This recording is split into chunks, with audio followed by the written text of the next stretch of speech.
জীবন আর সময় পৃথিবীর শ্রেষ্ঠ শিক্ষক। জীবন শেখায় সময়কে ভালোভাবে ব্যবহার করতে, আর সময় শেখায় জীবনের মূল্য দিতে। প্রতিদিন হলেও অন্তত নিজেকে 1% হলেও উন্নত করো। বছর ঘুরে দেখবে তোমার পরিবর্তন 365%।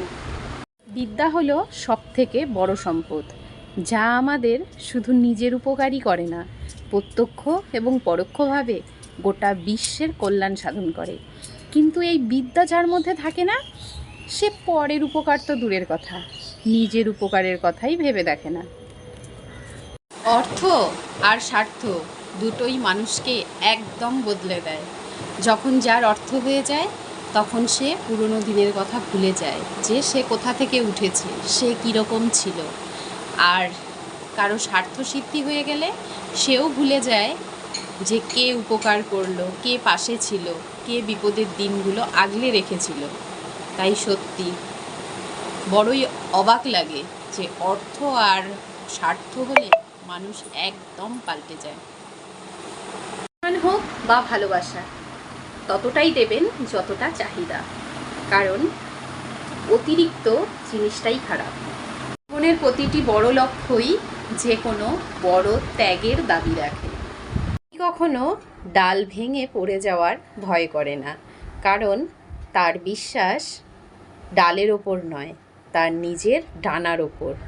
তাই জীবনে চলতে গেলে নিজের উপরে ভরসা রাখুন, নিজের উপরে বিশ্বাস রাখুন, অন্যের ওপর নয়। পুরো পয়সার আওয়াজ সবসময়ই বেশি, আর বেশি টাকার নোটে কোনো শব্দ নেই।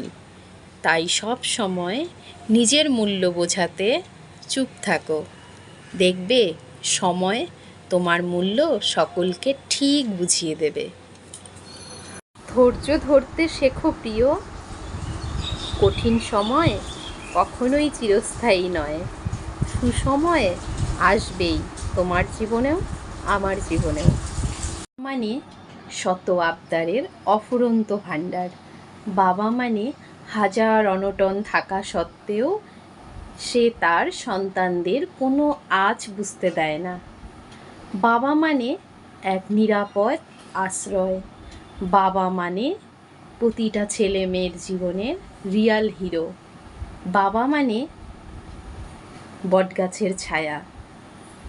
Happy father's day. ভালো থাকুক পৃথিবীর সকল বাবারা।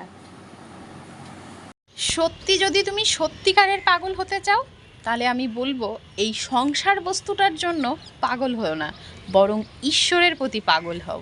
দেখবে সব কিছুর থেকে তুমি খুব সহজেই মুক্তি পাবে।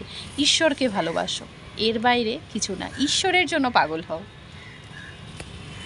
জীবন একটা সুন্দর যাত্রা, আর এর প্রতিটা পদক্ষেপই একটা নতুন অভিজ্ঞতা।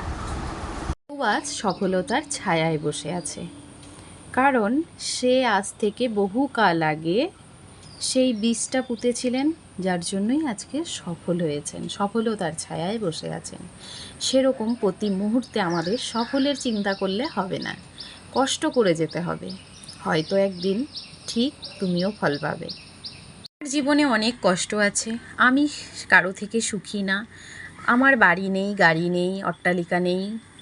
তো এগুলো ভেবে কি হবে? এগুলো ভেবে যদি কাঁদতে থাকো, কেঁদে ভাসিয়ে দাও জীবনটা, তাহলে কি লাভ? এগুলো ভাবার থেকে তুমি ভাবো তোমাকে ভগবান যা দিয়েছে, তোমাকে ঈশ্বর যতটুকু দিয়েছে, তুমি সবার থেকে সুখী আছো। এটা ভেবে জীবনটাকে হেসে উড়িয়ে দাও। শুভ সকাল। জীবনে যদি ব্যর্থ হও, হতাশার কিছুই নেই।